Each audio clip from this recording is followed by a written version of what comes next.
খানের মুভি দেখতাম না, এটা দেখার পর মনে হচ্ছে নেক্সট গুলো দেখতে হবে। অনেক ভালো লেগেছে আর ছবির গানগুলো খুব ভালো লেগেছে। এটা আসলে চমৎকার একটা ছবি, আমার কাছে খুবই ভালো লাগছে। খুবই ভালো লেগেছে, শাকিব খান খুব ইমপ্রুভ করতেছে। সাকিব রক্স জাস্ট ফাটাই দিছে। তারুণ নিয়ে দেখার মতো একটা মুভি। অনেক ভালো লেগেছে। রকস্টার সিনেমা দেখেছিলে? কেমন লেগেছে? রকস্টারের লুক কেমন লেগেছে? অনেক ভালো লেগেছে। আসলে ছবিটা আমার কাছে খুবই ভালো লাগছে। এটা আসলে কি যারা দেখছে, যারা বলতেছে যে ভালো লাগেনি, তারা কি বুঝে বলতেছে আমি বুঝতেছি না।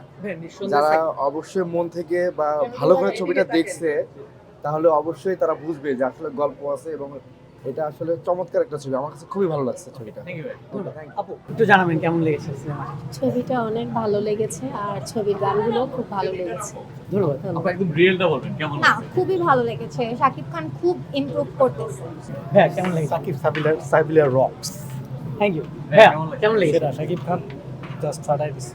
আই একটু বেটার এক্সপেক্ট করছিলাম, বাট খারাপ না, ভালো। তারুণ নিয়ে দেখার মতো একটা মুভি। জি, ভালো লেগেছে। ভাই অনেক সুন্দর হয়েছে, অনেক ভালো লাগছে, অল দ্য বেস্ট। আগের তুলনায় অনেক আপু প্লিজ বলেন। অনেক সুন্দর হয়েছে। শাকিব খানের মুভি দেখতাম না, এটা দেখার পর মনে হচ্ছে নেক্সট গুলো দেখতে হবে। অনেক ভালো লেগেছে। ধন্যবাদ। দেশে দেশে সবার সাথে দ্য নিউজ।